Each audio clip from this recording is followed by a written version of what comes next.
For today's vlog mga kamars, ay meron tayong panibagong YouTube channel na i-review o i-feature walang iba kundi ang YouTube channel ni PB Team Ralph Averilla Vlogs. Si Ralph Averilla Vlogs ay meron na siyang subscribers na 91.9k subscribers. Dito sa video na ito mga kamars ay ating alamin kung magkano na nga ba ang kanyang estimated YouTube sahod. Disclaimer, lahat ng makikita mong amount dito o mababanggit kong mga amount dito ay pawang estimated po lamang gamit ang Social Blade. Ang Social Blade ay isang public website na kahit sino ay pwedeng tumingin dito at maaari nyo rin makita ang mga estimated YouTube sahod ng mga vlogger or content creator. Layunin po lamang ng mga video na ito ay makapagbigay ng inspirasyon sa mga tao makapanood nito, lalong-lalo na sa mga small YouTubers. Ano pang hintayin natin mga kamars? Samahan nyo na akong i-review natin ang estimated YouTube sahod ni PB Team Ralph Averilla Vlogs.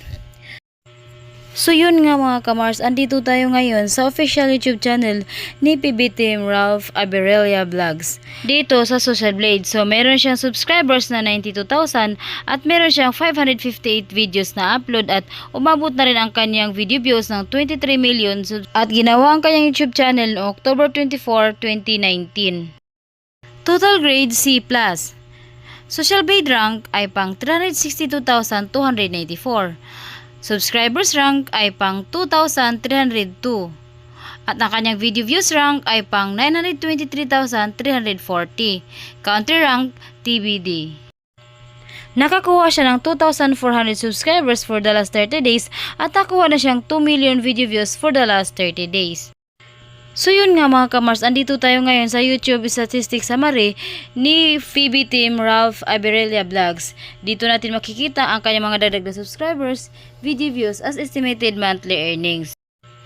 Pero yung titignan natin dito mga kamars ay ang kanyang daily average at ang kanyang weekly average. Sa kanyang daily average ay nakakuha siya ng $16 sa lowest estimated at meron siyang $264 sa highest estimated. I-convert naman natin ito sa piso. Simula natin pag-convert sa lowest estimated na meron siyang $16 i-times natin sa 59 ay meron siyang 944 pesos na posibleng kitain sa loob ng isang araw. At kung maabot naman niya ang highest na meron siyang $264 i-times natin sa 59 ay meron siyang 15,576 pesos na posibleng kitain sa loob ng isang araw.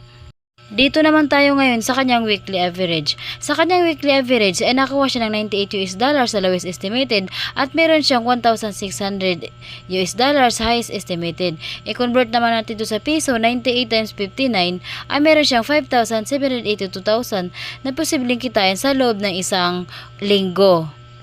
At kung makuha naman ang highest na meron siyang $1,600 i-times natin sa 59 ay meron na siyang 94,400 pesos na posibleng kitain sa loob ng isang linggo.